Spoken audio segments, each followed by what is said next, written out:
નમસ્કાર ખેડૂત મિત્રો, હું એજે મુળિયા આપ સર્વ ખેડૂત મિત્રોનું હાર્દિક સ્વાગત કરું છું. ખેડૂત મિત્રો, ખેડૂત ખુશ તો બધા ખુશ, આ વાત લઈ આપણે દર વખતે કંઈક ને કંઈક નવી માહિતી સાથે મિત્રો મળીએ છીએ.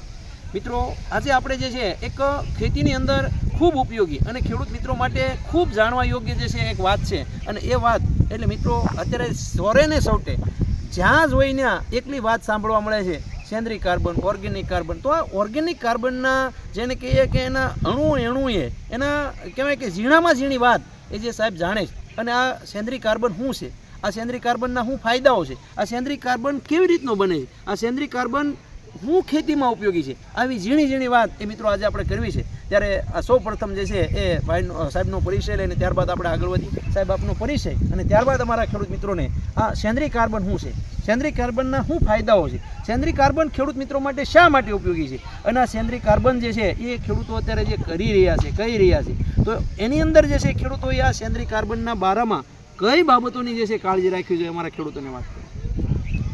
જો હું પોતે દેવાંગ પટેલ તુલસી એગ્રો ઇન્ડસ્ટ્રીઝનો માલિક છું. ઓર્ગેનિક કાર્બન અત્યારે બધા પ્રચલિત બહુ થઈ ગયો છે અને બધા વાપરી રહ્યા છે, પણ ઓર્ગેનિક કાર્બન આપણું ખેડૂત રામાયણયુગથી વાપરે છે ખરેખર છાણિયા ખાતરના રૂપમાં. બરાબર છે. હવે છાણિયું ખાતર અવેલેબલ પ્રોપર ક્વોલિટીનું મળતું નથી, માટે જમીનમાં જે કાર્બનની ઉણપ આવી ગઈ છે એ ઉણપને દૂર કરવા માટે વિવિધ કંપનીઓના ઓર્ગેનિક કાર્બનો આવે છે, જે પ્રવાહી ફોર્મમાં અથવા તો તમને પાવડર ફોર્મમાં કે અન્ય કોઈ ફોર્મમાં તમને મળવા પાત્ર છે. બરાબર છે. હવે જે પાવડર ફોર્મમાં ઓર્ગેનિક કાર્બન વપરાય છે, જે જમીનમાં તમે આપો છો, તો એનાથી જમીનની ફળદ્રુપતામાં વધારો થશે. બરાબર છે. એ વધારો કરવા માટેનું મુખ્ય કારણ એ છે કે ઓર્ગેનિક કાર્બનની પોતાની બે ખાસિયતો છે. એક છે કે ઇમ્પ્યોરિટીઝ જે જમીનમાં છે, જે અશુદ્ધિઓ રહેલી છે, એ અશુદ્ધિઓનો નાશ કરે છે ઓર્ગેનિક કાર્બન. બરાબર. અને એ અશુદ્ધિઓ નાશ થાય એટલે જમીનનો પીએચ બેલેન્સ થશે. બરાબર છે. પહેલો ફાયદો આ થશે, પીએચ બેલેન્સ થશે, અશુદ્ધિઓનો નાશ થશે. ઓર્ગેનિક કાર્બનની બીજી વિશેષતા એ છે કે હવાને પણ પોતાની અંદર સમાવવાની કોશિશ કરે છે, હવાને પોતે ખેંચે છે. જ્યારે જમીનમાં ઓર્ગેનિક કાર્બન પડ્યો હોય તો પરિણામે આવશે કે જે હવાને અંદર ખેંચશે, એટલે જમીનમાં હવાની અવર જવર ચાલુ થશે, એટલે જમીન તમારી પોચી ભરભરી અને હવાદાર બને છે. બરાબર. એટલે જમીનના અંદર હવાની અવર જવર થવાના કારણે જમીનમાં ઓક્સિજનની માત્રા પણ વધી જાય છે. બરાબર. એટલે જમીનમાં જે સૂક્ષ્મ જીવો રહ્યા છે, અળસિયા રહ્યા છે કે બીજા જીવો રહ્યા છે, બરાબર, એ તમામ જીવોનો ઓક્સિજનની માત્રા વધારે મળે છે, અશુદ્ધિ દૂર થઈ ગઈ છે, પીએચ બેલેન્સ થઈ ગયો છે, એટલે વાતાવરણ સારું મળી જાય છે, એટલે એનો વસ્તી વધારો થાય છે. બરાબર. અને આ જ ઓર્ગેનિઝમ તમારી ફળદ્રુપતામાં વધારો કરે છે. બરાબર. એ નાઇટ્રોજન ફિક્સિંગ કરે છે, નોન અવેલેબલ ફોર્મમાં રહેલા જે પોષક તત્વો છે એને અવેલેબલ ફોર્મમાં કન્વર્ટ કરે છે. બરાબર. તમામ એક્ટિવિટીઝ જમીનના અંદર જે થવી જોઈએ એ તમામ એક્ટિવિટીઝ ભરપૂર થઈ જાય છે. બરાબર. અને જ્યારે ઓર્ગેનિઝમની માત્રા વધારવાનું જે કામ છે એ ઓર્ગેનિક કાર્બન સિવાય બીજા કોઈ તત્વ આટલી સારી માત્રામાં નથી કરી શકતું. બરાબર છે. આ મુખ્ય કારણ. બરાબર. હવે સાહેબ, મારે એ પૂછવું છે કે આ ઓર્ગેનિક કાર્બન અમારે કેવો લેવો, ક્યાંથી લેવો, અને એ ઓર્ગેનિક કાર્બન જે છે એ ક્યાંમાંથી બને છે, અને અમારા ખેડૂતો જે છે એનો અત્યારે ખેડૂતોને અમારા અસમજમાં એ છે કે બજારમાં જે છે એ જુદા જુદા કાર્બન મળે છે, તો એ કાર્બન શેમાંથી બને છે અને એ કાર્બનનું કામ શું છે, એટલે કે કાર્બન જે છે આવી રીતનો જે તૈયાર થયો છે, તો અમારે કયો કાર્બન હાંસો માનવો? જો કાર્બનના વિવિધ પ્રકાર છે. પહેલા તો બરાબર, આપણે હાથમાં જે અંગૂઠી પહેરીએ છીએ ને, હીરો પણ કાર્બન છે.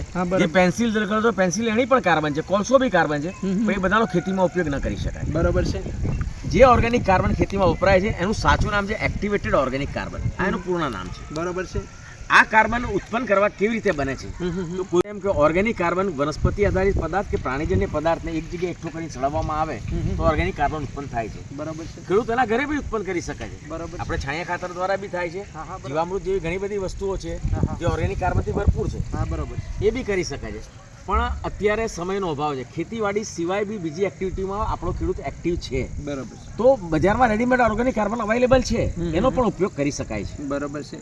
હવે આ જે રેડીમેડ જે ઓર્ગેનિક કાર્બન જે તમે વાત કરી કે આવી રીતના બને છે, તો અમારા ખેડૂતો એની ઉપર કેમ વિશ્વાસ કરી શકે કે આ જે છે ઓરિજિનલ છે કે આવી રીતનો છે? કારણ કે અમને કોલસો ભરીને આપી દીધો તો અમે એને ઓર્ગેનિક કાર્બન જ માનીએ છીએ, તો અમારે એની હાસી પરખ જે છે એ કેવી રીતની કરી શકાય? સાચી પરખ એક રીતે થઈ શકે એમ છે. ઓર્ગેનિક કાર્બનને જો તમે ખુલ્લો મૂકી દેશો 15 થી 20 દિવસ માટે, બરાબર, એક નાના ખુલ્લા વાસણમાં, ડબ્બીમાં કે એમાં જેનું ઢાંકણું નથી વાસવાનું, કારણ કે મેં તમને કીધું કે હવાને પણ ખેંચે છે. હવાને જ્યારે ખેંચવાનું ચાલુ કરશે ને સાહેબ, એટલે એ એની સાથે મોઇશ્ચરને પણ લેશે, એટલે એ તરત જ ગઠ્ઠો થઈ જશે.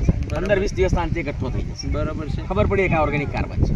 બરાબર છે. બરાબર. તો ઘણા લોકો હુમિક ભરીને આપી દે છે ઓર્ગેનિક કાર્બનના નામે. હા બરાબર. સાહેબ, હુમિક પણ એક પ્રકારનો કાર્બન છે. આ તમારી જાણ માટે કહી દઉં. હા બરાબર છે. પણ ઓર્ગેનિક કાર્બન જેની હું વાત કરી રહ્યો છું અને હુમિક બેના વચ્ચે તફાવત છે. બરાબર છે. કાર્બન વિવિધ પ્રકારના આવે છે, જેમ હુમિક બી કાર્બન છે, એક્ટિવેટેડ ઓર્ગેનિક કાર્બન બી કાર્બન છે, પણ બંનેનું અસ્તિત્વ જુદું છે, બંનેનું વર્કિંગ જુદું છે. બરાબર. Mode of action organic carbon જે છે એ જમીનમાં કેટલી માત્રામાં આપવો યોગ્ય છે અને કેટલી માત્રામાં જે છે એની કામગીરી જે છે પૂર્ણ કરે?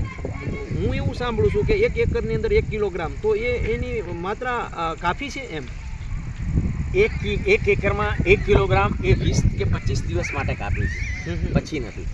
એકચ્યુઅલી ઓર્ગેનિક કાર્બન જમીનમાં 2.5 થી 3% મિનિમમ જોઈએ અને 5% હોય તો વધુ સારું ગણાય. બરાબર. પણ અત્યારે આપણા ત્યાં ખેડૂતોના અંદર 0.5% નીચે જતું રહ્યો છે ઓર્ગેનિક કાર્બન. હવે એક વખત એક એકરમાં 1 કિલો તમે ઓર્ગેનિક કાર્બન આપો છો, એનાથી ઓર્ગેનિક કાર્બનનું લેવલ આવી જશે, પણ એ એટલો સફિશિયન્ટ નથી. બરાબર છે. બરાબર છે. એટલે ઓર્ગેનિક કાર્બન અત્યારે એક સિઝન પૂરતો આપી શકાય, નહીં તો પછી ખેડૂતનું કોઈ કોસ્ટિંગ બી નહીં પોસાય જો ઓવર આપવા જઈશું તો. બરાબર છે. કારણ કે ખેતીવાડી બી અત્યારે મોંઘી થઈ ગઈ છે. એટલે 1 એકરમાં 1 કિલો 15 થી 20 દિવસ માટે ઓર્ગેનિક કાર્બનની તૃપ્તિ કરી આપે છે. બરાબર. ઓર્ગેનિક કાર્બન જે છે આપવાથી ઓર્ગેનિક કાર્બનના તો ફાયદાઓ થવાના છે, એટલે કે સૂક્ષ્મ જીવાણુની સંખ્યા વધારશે અને ખોરાક પૂરો પાડશે. આ સિવાય ઓર્ગેનિક કાર્બનની જે તમે હવામાંથી જે છે એ વાત કરી કે હવામાંથી જે છે હવાનું સ્થિરીકરણ કરે છે, તો એ આડકતરી રીતે કેવી રીતનું કામ કરે છે? એ રૂટ ડેવલપમેન્ટમાં કામ કરશે. સૌથી પહેલું કામ રૂટ ડેવલપમેન્ટનું. બીજું, ઓર્ગેનિક કાર્બન જ્યારે જમીનમાં જાય છે ને તો carbon as a food plant લે છે. બરાબર છે. છોડ લે છે એને, તો જ્યારે છોડ લે છે એટલે એને વ્હાઇટ રૂટની સંખ્યામાં વધારો થઈ જશે. બરાબર છે. એ પહેલો ફાયદો છે. જો ઓર્ગેનિક કાર્બનના અંદર ક્ષારની માત્રા ઓછી હોય તો તેનો છંટકાવ પણ કરી શકાય, તો જેના કારણે તમારે ફોટોસિન્થેસિસની જે પ્રોસેસ છે, પ્રકાશ સંશ્લેષણની ક્રિયા જેને આપણે કહીએ છીએ, બરાબર, તે ક્રિયા બહુ સારી રીતે ઝડપી અને વધુ માત્રામાં ક્લોરોફિલ ઉત્પાદન કરી શકાય છે. બરાબર છે. એના કારણે છોડમાં લીલાશ બહુ ઝડપી આવી જશે. ત્રીજા દિવસે તમને લીલાશ મળી જશે. બરાબર. અને એના અંદર એક ખાસ ધ્યાન રાખવાનું, જો છોડ નાની અવસ્થામાં હોય, એટલે કે ડેવલપમેન્ટ અવસ્થામાં છે, વિકાસ અવસ્થામાં, ત્યારે જો એના અંદર અડધી મુઠ્ઠી યુરિયા નાખી દેવાને પછી સ્પ્રે કરવામાં આવે તો છોડનો CN રેશિયો આખો ઊંચો જતો રહેશે. કાર્બનના કારણે કાર્બન તો ઊંચું જતું રહ્યું, નાઇટ્રોજન બી ઊંચું જતું રહેશે, તો એ જે રિઝલ્ટ તમને 4 દિવસે મળે છે 2 દિવસમાં મળતું થઈ જશે. બરાબર છે. તો સાહેબ, બધો ઓર્ગેનિક કાર્બન છે એ તમે સ્પ્રેમાં છાંટી શકો? દરેક કંપનીનો ઓર્ગેનિક કાર્બન ના છાંટી શકાય, કારણ કે એમાં ક્ષારની માત્રા જો વધારે આવતી હોય તો છંટકાવ ના કરાય. ક્ષારની માત્રા એની યોગ્ય રીતે મેનેજ કરેલી હોય તો છંટકાવ ચોક્કસ કરી શકાય. અને આ જે ઓર્ગેનિક કાર્બનની વાત કરી, તો કયા પાકમાં કેટલી રીતનું આપી શકાય, એનું કોઈ પ્રમાણ કે માપ ખરું? હા, માનો કે કઠોર વર્ગનો પાક છે, બરાબર છે, જેને પ્રોટીનની માત્રા વધારે બનાવવાની છે, તો એની અંદર ઓર્ગેનિક કાર્બનની માત્રા થોડી વધારે લીધી હોય તો વધારે સારા પરિણામો મળી શકે છે.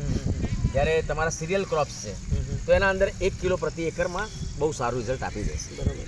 મિત્રો, આપણને જે છે આજે સાહેબે ખૂબ સરસ મજાની આ ઓર્ગેનિક કાર્બનની જે આપણી દ્વિધા હતી, જે આપણી પ્રશ્નો હતા, એનું જે છે એ ઝીણવટભર્યું જે છે એ સોલ્યુશન કરી અને આપણને ખૂબ સરસ મજાની માહિતી આપી. સાહેબ, અમારા ખેડૂત મિત્રોને સેન્દ્રીય કાર્બન, ઓર્ગેનિક કાર્બનના પ્રશ્નોનું જે છે નિરાકરણ મળ્યું છે એવું હું ચોક્કસ માનું છું, અને અમારા ખેડૂતોને ખૂબ સરસ મજાની માહિતી આપવા બદલ સાહેબ આપનો ખૂબ ખૂબ આભાર. આપનો પણ આભાર. ખેડૂત મિત્રો, ખેડૂત ખુશ તો બધા ખુશ. આભાર.